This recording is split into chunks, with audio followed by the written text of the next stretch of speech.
Good morning મિત્રો. પાઠ number 11 ના આજના લેક્ચરની અંદર તમારું હાર્દિક સ્વાગત છે. આજે આપણે પાઠ નંબર 11 ની અંદર પ્રિઝમ વડે પ્રકાશનું કેવી રીતે વક્રીભવન થાય તે શીખવાનું છે કે પ્રિઝમ છે એ પ્રકાશનું વક્રીભવન કેવી રીતે કરશે. પ્રિઝમ ઘણા બધા પ્રકારના આવે છે, એમાંથી કાચના પ્રિઝમનો આપણે ઉપયોગ કરવાનો છે. પ્રિઝમની અંદર 3-4 વસ્તુઓ છે એ ખાસ કરીને આપણે જોવાની છે કે જેની અંદરથી પછી કઈ રીતે વક્રીભવન થાય છે એ આપણે જોશું. પ્રિઝમ કેવો હોય તો પ્રિઝમની આપણે અહીંયા રજૂઆત કરીએ. પ્રિઝમ કેવો હોય, પ્રિઝમ હું તમને બતાવું ખ્યાલ આવે. આ પ્રકારનો પ્રિઝમ હોય છે.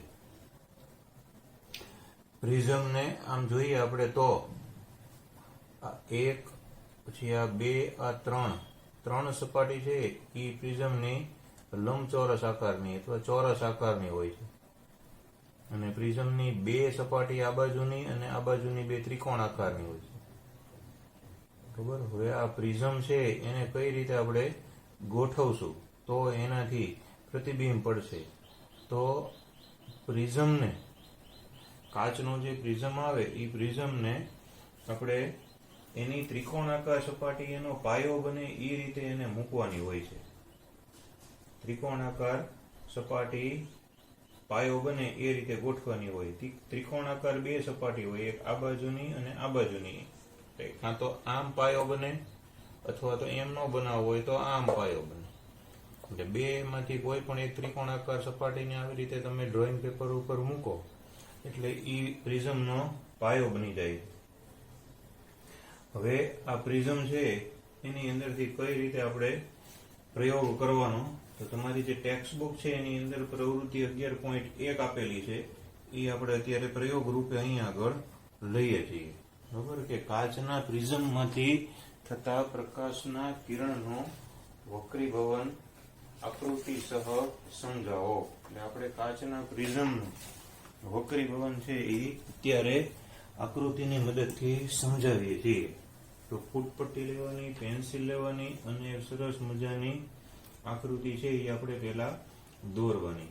આકૃતિ દોરી અને પછી આપણે ઈ પ્રિઝમના પ્રશ્ન છે એનું વર્ણન કરવાનું.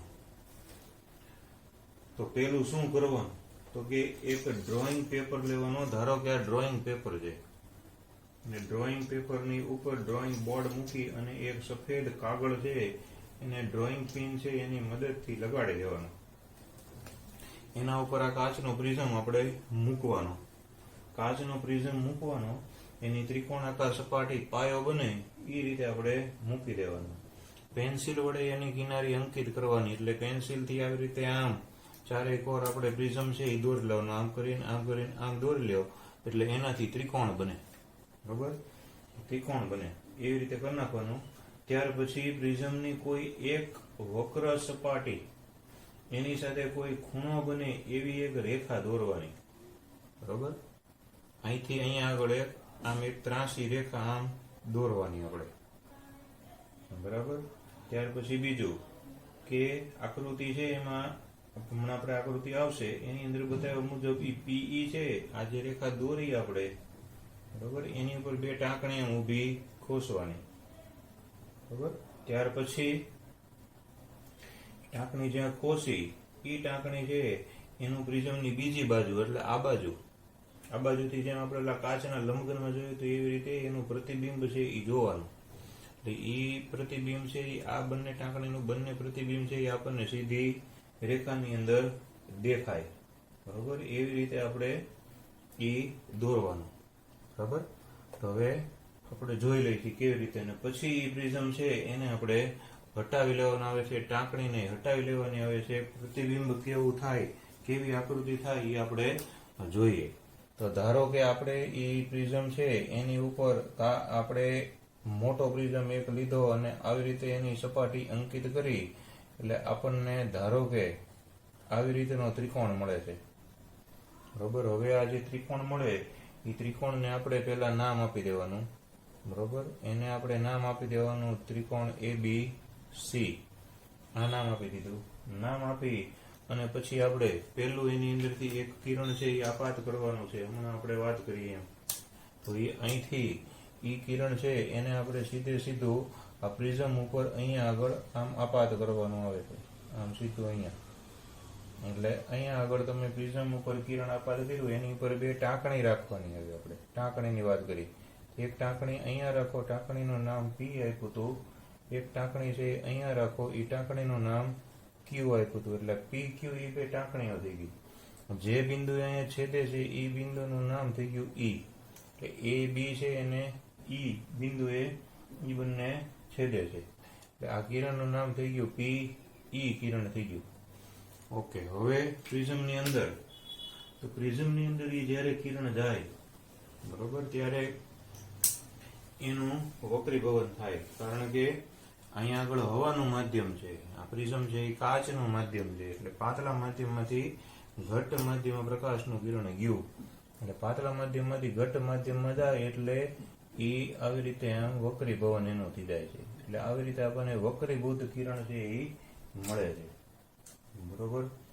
ત્યારબાદ અહીંયાથી વળી પાછું કાચમાંથી હવામાં આવે. કાચમાંથી હવામાં આવે ત્યારે એ હવામાં પાછું આવે એટલે ફરીથી વક્રીભવન થાય. તો ફરીથી વક્રીભવન થાય એટલે એ બહાર નીકળે છે. તો બહાર નીકળે એટલે આવી રીતે આમ પાછું એનું વક્રીભવન છે એ થાય છે. આપણે કેવી રીતે પ્રયોગ કર્યો હતો કે આપણે અહીંયા એક પેલા લીટી દોરી નાખી હતી, એની ઉપર ખાલી બે ટાંકણી ખોસી હતી, પી અને ક્યુ બરોબર. હવે ધારો કે અહીંયા આગળ આ પી ટાંકણી છે બરોબર છે, અહીંયા આગળ ધારો કે આ પી ટાંકણી રાખી, અહીંયા આગળ ધારો કે આ ક્યુ ટાંકણી રાખી. હવે આ પી અને ક્યુ ટાંકણીને આ બાજુથી એવી રીતે જોવાની બરાબર કે જેથી ઈ સીધી રેખાની અંદર દેખાય. તો ધારો કે અહીંયા આપણે એક ટાંકણી રાખી આર બરોબર, અને અહીંયા આગળ બીજી ટાંકણી રાખી એસ. અહીંથી એવી રીતે જોવો કે આ બધી ટાંકણી છે એ આપણને સીધી રેખામાં દેખાય. આની સાથે સીધી રેખામાં આ દેખાય, આની સાથે સીધી રેખામાં આ દેખાય. આવી રીતે આમ પ્રિઝમ રાખો બરોબર. આપણે મોટો લીધો તો અહીંથી આપણે જોવાનું, અહીંથી જોવાનું અને આ બાજુથી આપણને દેખાય, સીધી રેખામાં દેખાય એવી રીતે આપણે ગોઠવતું જવાનું છે બરોબર. અને ત્યાર પછી આપણે શું કર્યું કે ત્યાર પછી આપણે ટાંકણી ઉઠાવી લીધી, પ્રિઝમે ઉઠાવી લીધો અને પછી આ આપણે કાર્યક્રમ આખો કર્યો છે. એટલે કે પછી કિરણો દોર્યા છે. તો અહીંયા એક જગ્યાએ જે પ્રતિબિંબ મળે ક્યુ નું એ આર જગ્યાએ મળે, પી નું પ્રતિબિંબ મળે એ એસ જગ્યાએ મળે છે. અહીંયા આપણે એફ નામ આપી દઈએ. તો આવી રીતે આખી ઘટના છે એ બને છે, આર અને એસ. હવે આની અંદર આપણે લંબ દોરવાના આવે બરોબર કે કેટલો ખૂણો બન્યો એ દર્શાવવા માટે લંબ દોરવો પડે. તો લંબ આપણને ખબર છે કે કેવી રીતે હોય. તો આ આપણી સપાટી છે પ્રિઝમની. એ પ્રિઝમની સપાટીને એકદમ એક્ઝેક્ટ કાટ ખૂણો થાય અહીંયા આગળ બરોબર, એવી રીતે આપણે લંબ દોરવો પડે. એટલે અહીંયા આગળ આપણે લંબ દોરીએ તો આવી રીતે આપણો લંબ છે એ થશે. આમ કરીને આમ ડોટેડ લાઈનથી દોરવો. આ જે છે એને લંબ તમે દોરો બરોબર છે, તો ઈ લંબ છે એ આવી રીતે આમ કરીને આમ લંબ થશે. ફૂટપટ્ટી અને પેન્સિલથી વ્યવસ્થિત આકૃતિ દોરવાની. એટલે આવી રીતે આ બે લંબ થશે બરોબર. આ બે લંબ છે. લંબ શા માટે દોર્યા? તો કે ખૂણો કેટલો બને છે એ આપણે જોવા માટે લંબ દોર્યા. આ લંબ છે એને નામ આપી દેવાનું એમ પ્રાઇમ અને આને નામ આપી દેવાનું એન પ્રાઇમ. આવું નામ આપી દીધું બરાબર. હવે નામ અપાઈ ગયું. હવે ધારો કે આ બે કિરણ છે એને આપણે અંદરની તરફ લંબાવવામાં આવે. આ બે કિરણને અંદરની તરફ લંબાવવામાં આવે. ધારો કે આને આપણે અહીંયા સુધી લંબાવ્યું, આમ કરીને સીધું આમ લંબાવ્યું અહીંયા બરાબર છે. ધારો કે આમ ફેર ખેંચી ગયા, સીધું લંબાવ્યું. અને ઓલું જે કિરણ છે આર એસ બરાબર, આ કિરણ એને ધારો કે અહીંથી આપણે આમ કરી અને આમ લંબાવ્યું સીધું. તો આ બંને કિરણો છે એ વચ્ચે એક જગ્યાએ છેદે છે અને ત્યાં એક ખૂણો બને છે. બંને એક જગ્યાએ છેદે છે અને છેદે ને અહીંયા આગળ એક ખૂણો બને છે. આ ખૂણાને ડી એવું નામ આપવાનું, ખૂણો ડી. બરોબર. અહીંયા આકૃતિ છે એના ઘણા બધા માર્ગ હોય છે. બરાબર. એટલે આપણે બરોબર આકૃતિ છે એ પરફેક્ટ દોરવાની. અહીંયા આગળ આપણે જોઈએ તો આપાત કિરણ છે એ લંબની સાથે ખૂણો બનાવે છે. આપાત કિરણ ઓડવા, બરોબર, એ લંબની સાથે ખૂણો બનાવે અહીંયા આગળ. તો આ ખૂણો છે એને આપાત કોણ કહેવામાં આવે, આપાત કોણ આઈ. બરોબર. વક્રીભૂત કિરણ છે એ લંબની સાથે ખૂણો બનાવે છે. વક્રીભૂત કિરણ લંબની સાથે એક અહીંયા ખૂણો બનાવે છે અને એક અહીંયા ખૂણો બનાવે છે. આ બાજુ ખૂણો બનાવે એને આર કહેવાય, ઓલાને આર જ કહેવાય. એ વક્રીભૂત કોણ આર. પછી નિર્ગમન કિરણ છે એ તે લંબની સાથે ખૂણો બનાવે છે. તો નિર્ગમન કિરણ લંબની સાથે જે ખૂણો બનાવે એને નિર્ગમન કોણ કહેવામાં આવે છે, ઈ. એટલે નિર્ગમન કોણ ઈ. પ્રિઝમ છે એને પ્રિઝમને પોતાનો એક ખૂણો છે, 3 ખૂણા છે. આ ખૂણો છે એ બહુ અગત્યનો છે, ખૂણો એ, પ્રિઝમ કોણ. હવે આટલી વસ્તુ છે એ પહેલા આની અંદર દોરી નાખવાની અને પછી હવે આ છે આકૃતિ એનું આપણે વર્ણન કરવાનું છે કે કેવી રીતે થાય છે. કઈ કઈ વસ્તુ આની અંદર આવેલી છે એ આપણે પહેલા જોઈ લઈએ. બરોબર છે કે સૌથી પહેલા આપણે આની અંદર આવ્યું પીઈ. સૌથી પહેલો આવ્યો પીઈ. આપણે દોરીએ તો પીઈ. પીઈ છે અહીંથી અહીંયા સુધીનો. એ પીઈ ને આપણે આપાત કિરણ તરીકે ઓળખીએ છીએ. પીઈ આપાત કિરણ છે. ત્યાર પછી ઈ એફ વચ્ચેનો ઈ એફ. ઈ એફ છે એ વક્રીભૂત કિરણ. હમણાં આપણે વાત કરી વક્રીભૂત કિરણ એટલે આ વક્રીભૂત કિરણ. છેલ્લે એ કિરણ બહાર નીકળ્યું એફ એસ. તો એફ એસ એ બહાર નીકળ્યું નિર્ગમન કિરણ. નિર્ગમન કિરણ એટલે અહીંયા આપણે એ બધા કિરણના નામ લખી નાખ્યા, 3 કિરણ. આપાત કિરણ, વક્રીભૂત કિરણ, નિર્ગમન કિરણ. હવે ખૂણાના નામ લખીએ. સૌથી પહેલો આ પ્રિઝમનો ખૂણો. તો ખૂણો એ. ખૂણો એ છે એને પ્રિઝમ કોણ તરીકે ઓળખવામાં આવે છે. ખૂણો એ છે એ પ્રિઝમ કોણ છે. ત્યાર પછી અહીંયા ખૂણો આઈ. ખૂણો આઈ. ખૂણો આઈ છે એ આપાત કિરણે બનાવેલો છે લંબની સાથે. આપાત કોણ કહેવાય છે. ત્યાર પછી ખૂણો આર આવે છે. એ વક્રીભૂત કિરણે લંબ સાથે બનાવેલો છે એટલે એનું નામ છે વક્રીભૂત કોણ. ત્યાર પછી ખૂણો ઈ આવે છે. નિર્ગમન કિરણે લંબની સાથે બનાવેલો છે એટલે એનું નામ આવે છે નિર્ગમન કોણ. એટલે આપાત કોણ, વક્રીભૂત કોણ, નિર્ગમન કોણ. અહીંયા બંને કિરણો છેદે ને ખૂણો ડી બને છે. આ ખૂણો ડી છે એ ખૂણા ડી ને વિચલન કોણ તરીકે ઓળખવામાં આવે છે. ખૂણો ડી છે એ વિચલન કોણ છે. તો આટલા ખૂણા છે એની અંદર આવે છે. એ બધાને આપણે નામ છે એ લખી નાખવાના. નામ નિર્દેશન આપણે કરી નાખવાનું. બરાબર છે. એટલે નામ નિર્દેશિત કરી અને બધા બિંદુઓને જોડી એટલે આવી રીતની આકૃતિ બને છે.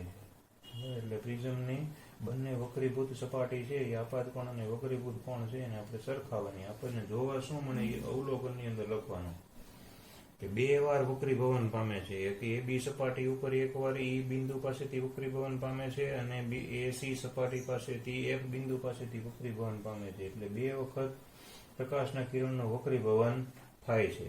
બરોબર. એટલે આ આપાત કિરણ ગણીએ તો આ વક્રીભૂત કિરણ થયું. આને આપાત કોણ કિરણ ગણીએ તો આ વક્રીભૂત કિરણ થયું. પણ આ બહાર નીકળતું કિરણ છે એટલે એને નિર્ગમન કિરણ આપણે કહીએ છીએ. એટલે બે જગ્યાએ કાચમાંથી હવામાંથી કાચમાં જાય અને કાચમાંથી પાછું હવામાં જાય એટલે પાતળા માધ્યમમાંથી ઘટ માધ્યમમાં જાય અને ઘટ માધ્યમમાંથી પાતળા માધ્યમમાં જાય ત્યારે બે વખત આ સપાટી AB ઉપર અને આ સપાટી AC ઉપર પ્રકાશના કિરણનો જે વક્રીભવન છે એ થાય છે.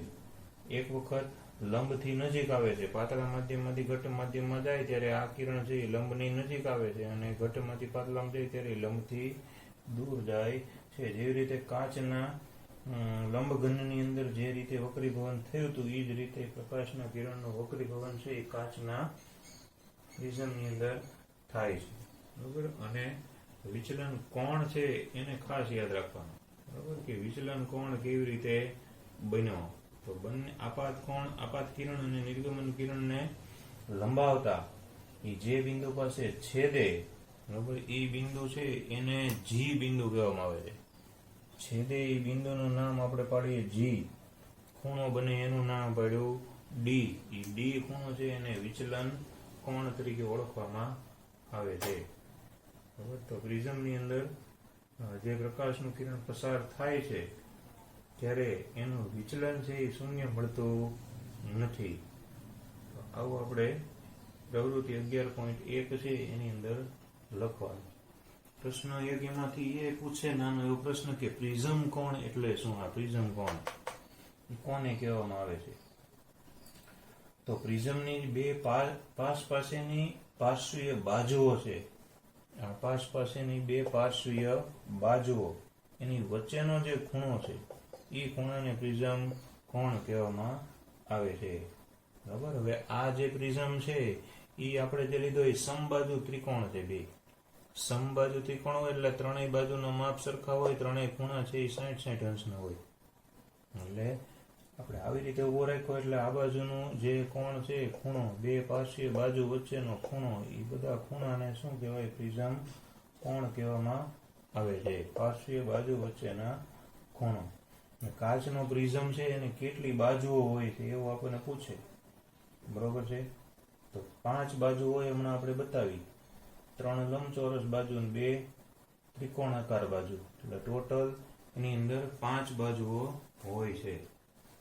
કે હવે પ્રિઝમ છે એનો તે બીજો પ્રશ્ન છે કે પ્રિઝમ છે એના વડે શ્વેત પ્રકાશનું વિભાજન કેવી રીતે થાય છે એ સમજાવો. એવું આપણને પૂછે કે શ્વેત પ્રકાશનું વિભાજન સમજાવો. તો શ્વેત પ્રકાશનું વિભાજનમાં એવું છે કે શ્વેત પ્રકાશ 7 રંગોનો બનેલો હોય. પ્રિઝમ ઉપર જ્યારે શ્વેત પ્રકાશનું કિરણ છે એને આપાત કરવામાં આવે ત્યારે એની અંદરથી 7 જુદા જુદા રંગના પ્રકાશ છે એ મળે છે. શ્વેત પ્રકાશ છે એ 7 રંગોનો બનેલો છે એવું સાબિત થાય કે 7 રંગોનો શ્વેત પ્રકાશ છે એ બનેલો હોવો જોઈએ. પ્રિઝમ વડે કેવી રીતે થાય છે એ આપણે જોઈએ. બરોબર. અથવા તો એમ કે વર્ણપટ એટલે શું?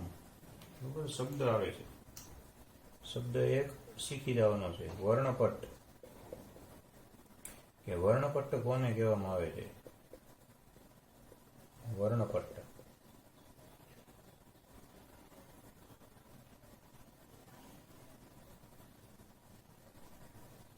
પ્રકાશનું કિરણ જ્યારે પ્રિઝમ ઉપર આપાત કરવામાં આવે છે, પ્રકાશનું કિરણ જ્યારે પ્રિઝમ ઉપર આપાત કરવામાં આવે છે, પ્રકાશનું કોઈ પણ કિરણ છે એ જ્યારે પ્રિઝમ જેવી વસ્તુ ઉપર આપાત કરવામાં આવે, આપાત એને કરવામાં જ્યારે આવે છે ત્યારે મળતા 7 રંગોના પટ્ટાને, 7 રંગો છે એનો પટ્ટો મળે. એ 7 રંગોના પટ્ટાને આપણે વર્ણપટ્ટ તરીકે ઓળખીએ છીએ. એટલે પ્રિઝમની ઉપર જ્યારે શ્વેત પ્રકાશનું કિરણ આપાત કરવામાં આવે ત્યારે 7 રંગનો પટ્ટો જોવા મળે છે. ત્યાર પછી એક બીજી વ્યાખ્યા આવે, એ આવે પ્રકાશનું વિભાજન.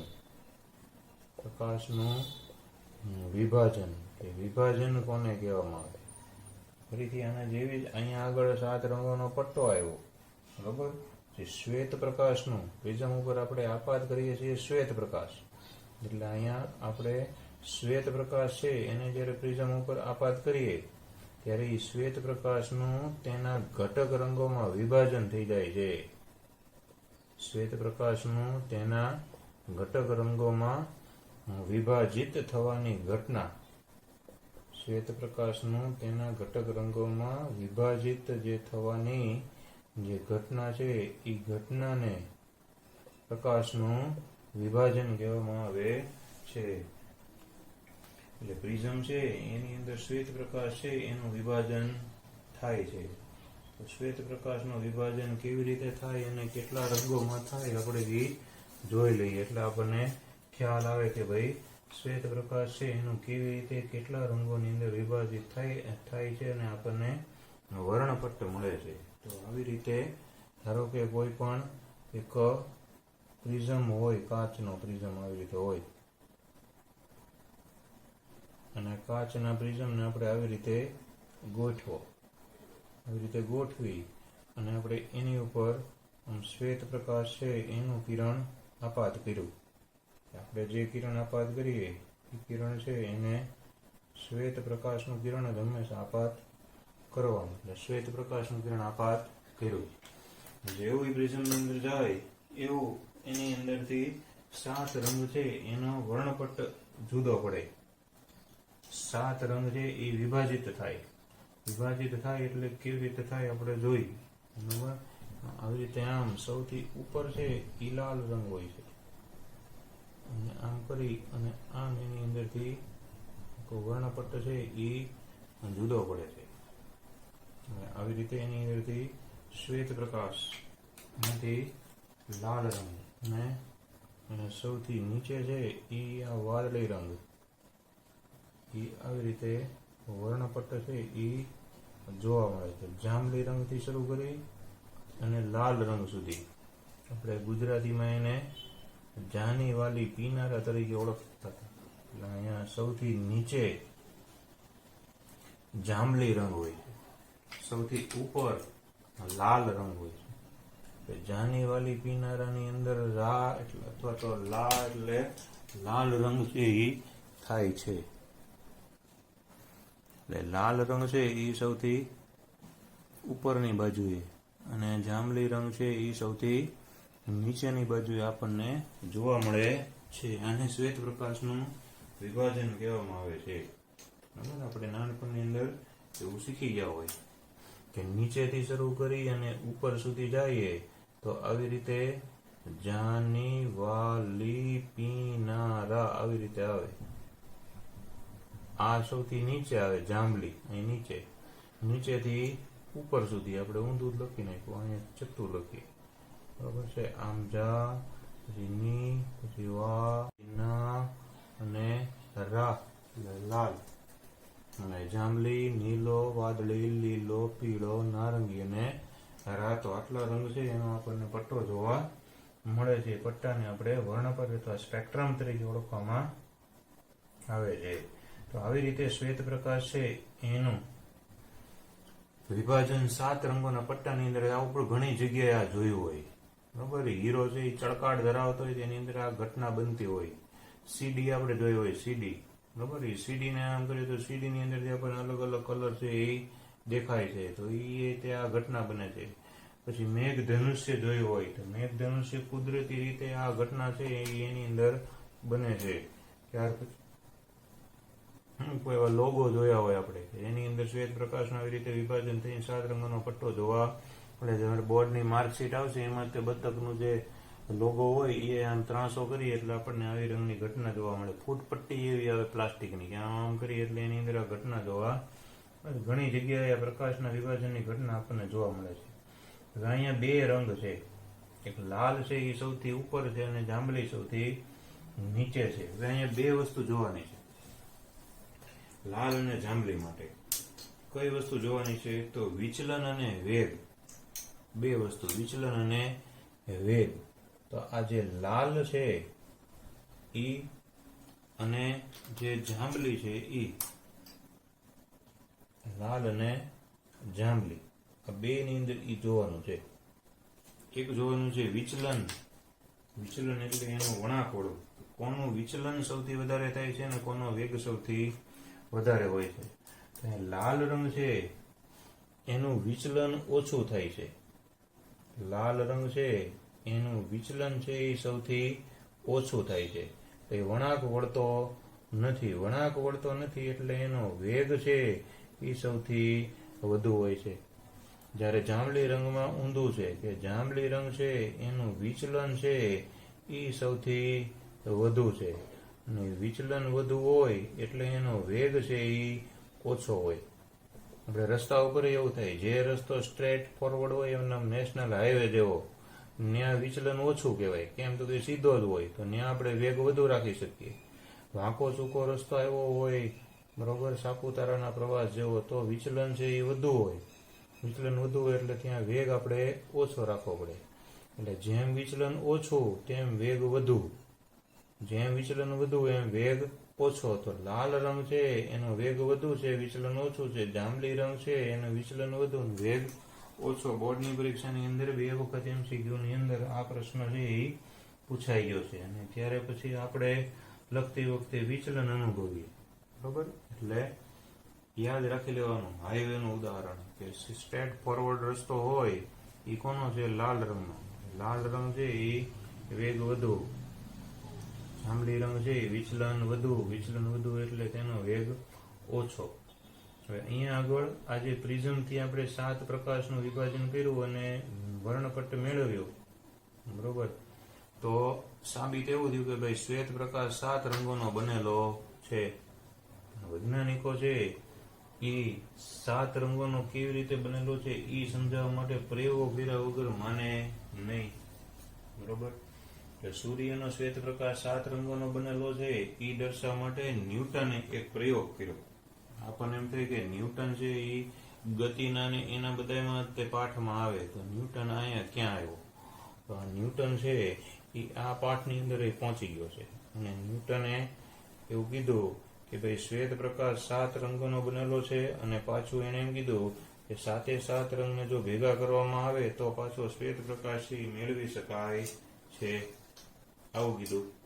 કેવી રીતે એને પ્રયોગ કર્યો એ જોઈ લઈએ. કે ન્યૂટને પ્રકાશના વિભાજનની ઉલટી પ્રક્રિયા હારોહાર સમજાવી.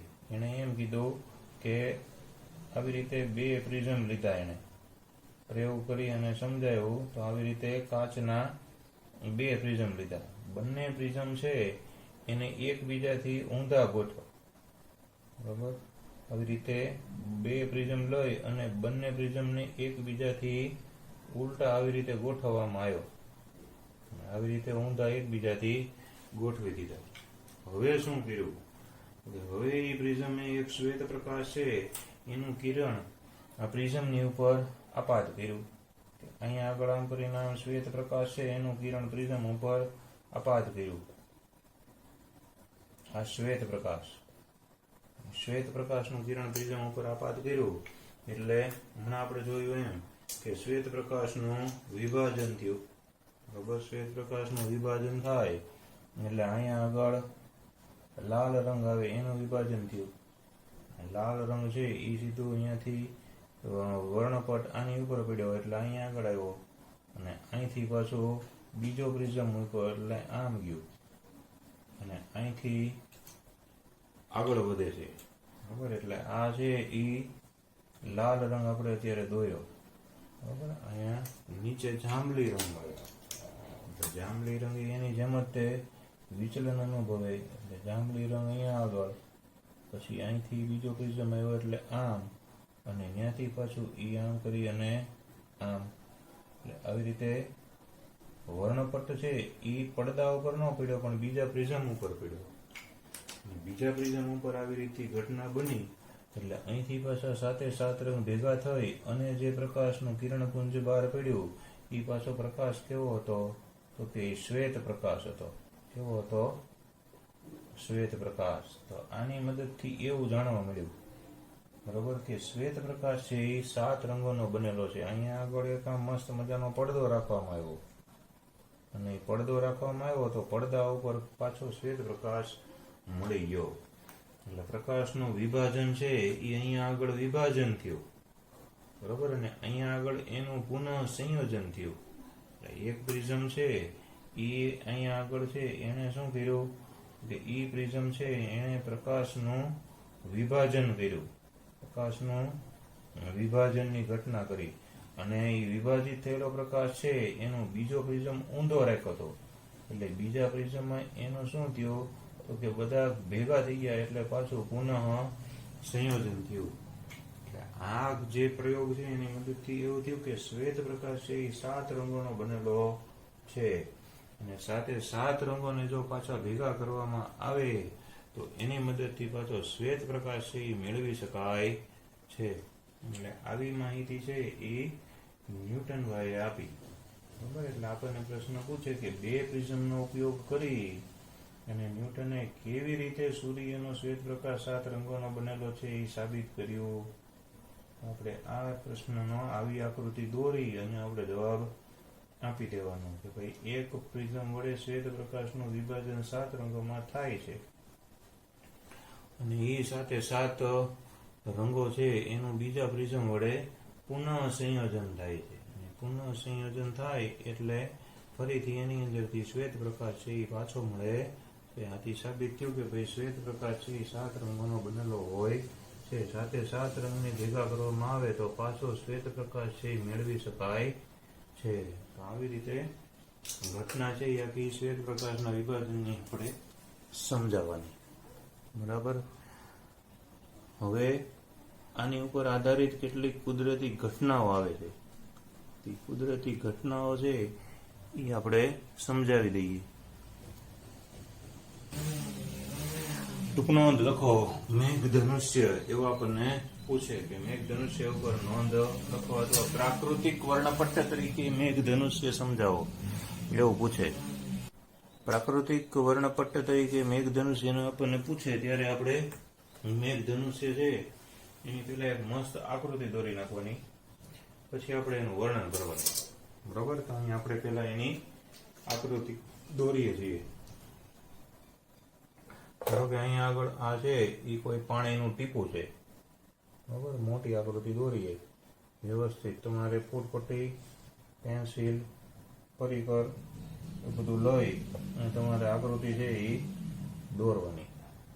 બરોબર, આપણે પાણીનું એક ટીપું દોર્યું હાઈ ક્લાસ.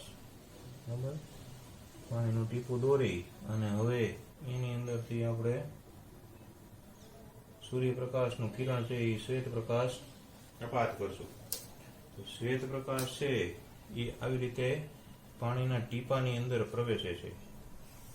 આ શ્વેત પ્રકાશ એટલે અહીંયા પહેલા જ નામ લખી નાખવાનું કે શ્વેત પ્રકાશ તરીકે સૂર્યપ્રકાશ જ હોય. ચોમાસાની ઋતુની અંદર મેઘધનુષ્ય દેખાય સૂર્યપ્રકાશ. આ છે એ શું છે તો કે એ પાણીનું ટીપું. બરોબર, એનું રીતે નામ હારવાર લખી નાખવાનું કે એ પાણીનું ટીપું છે. આ પાણીનું ટીપું પાણીના ટીપાની અંદર જાય એટલે પાણીના ટીપાની અંદર પહેલા શું ઘટના બને તો કે પાણીનું ટીપું ની અંદર જાય એટલે પહેલા પ્રકાશનું વિભાજન થઈ જાય. બરોબર, તો અહીંયા આગળ પ્રકાશનું વિભાજન થઈ જાય છે. તો આપણે પહેલા પ્રકાશનું વિભાજન છે અહીંયા આગળ બતાવવાનું કે કેવી રીતે વિભાજન થાય છે. તો અહીંથી આ જે છે એ સીધો પ્રકાશ છે એ અહીંયા આગળ અપાત થાય. બરોબર, ત્યાંથી પછી એ પ્રકાશ છે એ સીધો અહીંયા આગળ અપાત થાય છે અને ત્યાંથી પછી એ પ્રકાશ છે એ બહાર નીકળે છે. અહીંથી એ પ્રકાશ છે એ પછી સહેજ વક્રીભવન પામી અને એ બહાર નીકળે છે. એટલે આવી રીતે એ ઘટના છે એ બને છે. એટલે આ એક બતાવ્યો. હવે બીજો, પ્રિઝમની જેમ જ તે જાનીવાલી કિનારા તરીકે હોય છે.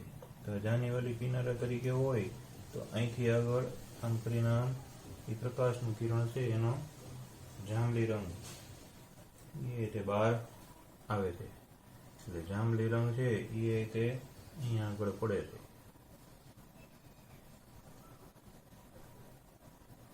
અહીંયા આગળ પડે અને પછી અહીંથી એ આખો છે એ આમ એક આકાશની અંદર પ્રાકૃતિક વર્ણપટ્ટ છે એ આપણને જોવા મળે છે.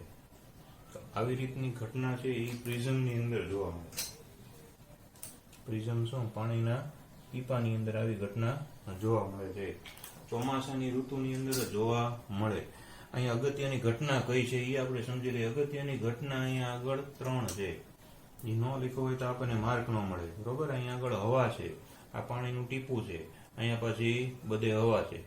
તો જ્યારે પ્રકાશનું કિરણ છે એ અહીંયા પાતળું માધ્યમ છે એમાંથી ઘટ્ટ માધ્યમની અંદર આવે ત્યારે અહીંયા આગળ પહેલી જે વસ્તુ છે એ ત્યાં આગળ એ પ્રકાશ છે એનું વક્રીભવન થાય.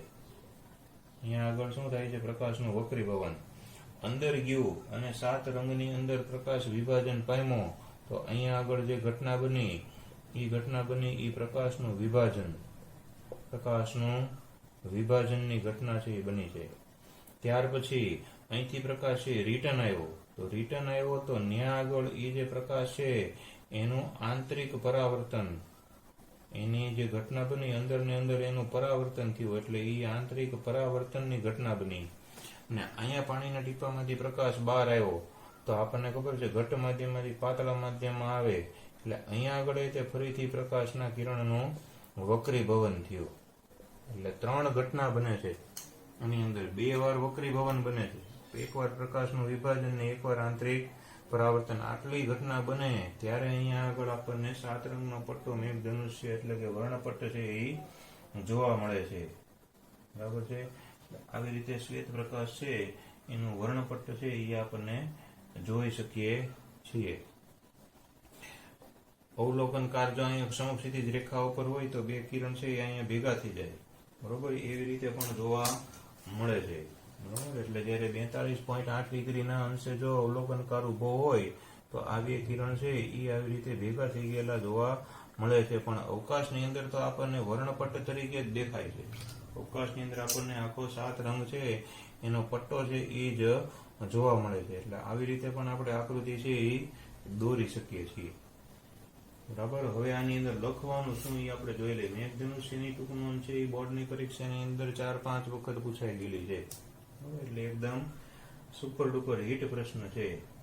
બરાબર. તો મેઘધનુષ્યની ઘટનાની અંદર આપણે શું લખશું એ આપણે જોઈ લઈએ. તો પ્રાકૃતિક વર્ણપટ મેઘધનુષ્ય પર ટૂંક નોંધ લખો એવું પૂછે તો પહેલો મુદ્દો છે એ તો આપણે એની વ્યાખ્યા બને કે ભાઈ મેઘધનુષ્યની વ્યાખ્યા.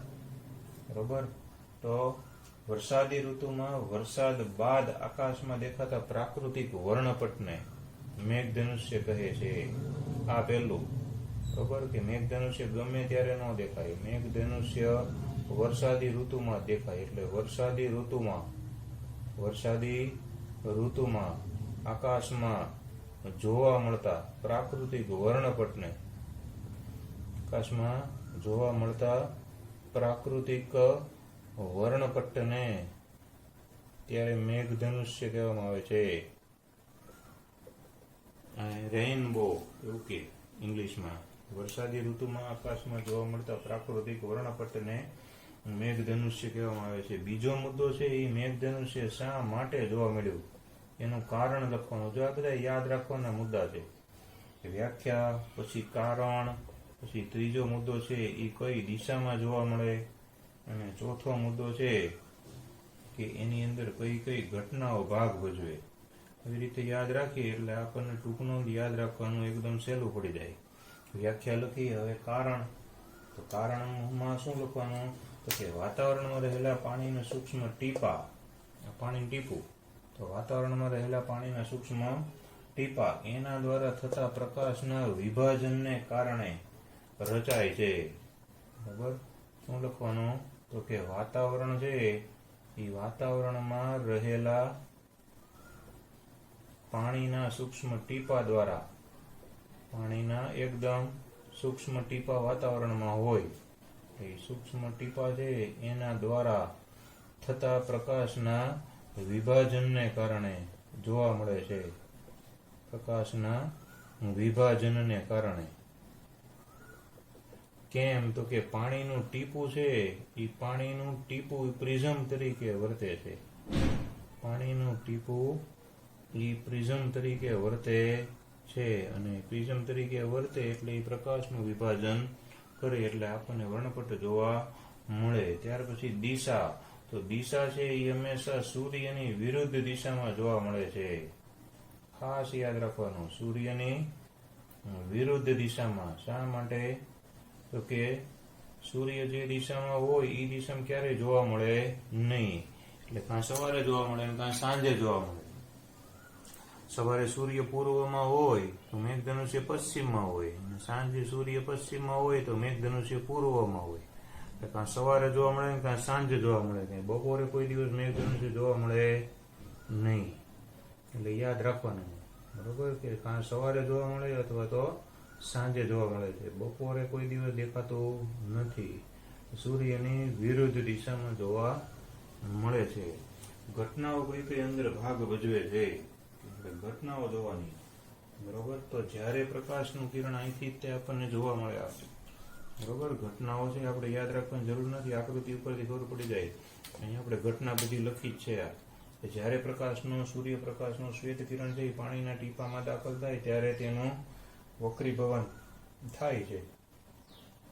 ત્યારબાદ પાણીના ટીપાની અંદર તેનું પહેલા પ્રકાશનું વિભાજન થાય છે, અને ત્યારબાદ તેનું આંતરિક પરાવર્તન થાય છે. અને જ્યારે પાણીના ટીપામાંથી બહાર નીકળે ત્યારે ફરીથી એનું વક્રીભવન થાય છે.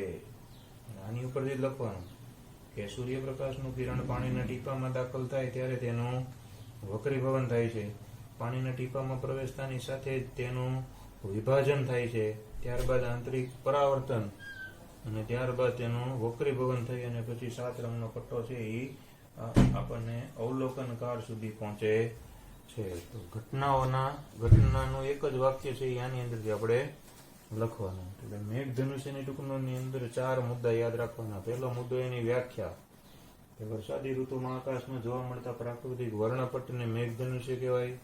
કારણ, કે પાણીના ટીપા છે એના દ્વારા સૂક્ષ્મ ટીપા દ્વારા પ્રકાશનું વિભાજન એનું કારણ કે પાણીનું ટીપું ત્યાં પ્રિઝમ તરીકે વર્તે છે. દિશા એની સૂર્યની વિરુદ્ધ દિશામાં. અને ઘટનાની અંદર આ 4 ઘટના, આકૃતિની અંદર આ 4 ઘટના છે એ ખાસ લખવાની.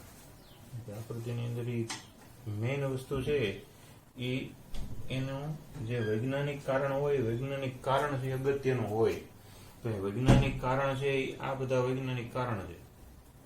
એટલે વૈજ્ઞાનિક કારણ છે એ બધા પ્રશ્નોની અંદર ખાસ લખવાનું, બરોબર. તો અહીંયા આગળ પ્રકાશના વિભાજનનો કાર્યક્રમ છે એ પૂરો થયો. હવે આપણે નેક્સ્ટ લેક્ચરની અંદર વાતાવરણીય વક્રીભવન જોશું. A ray of light is made up of the same 7 colors seen in a rainbow. This is seen when a ray of light is shone at an angle through a prism, a triangular-shaped piece of glass. Light slows down as it goes from air to glass and causes the ray of light to bend. This is called refraction.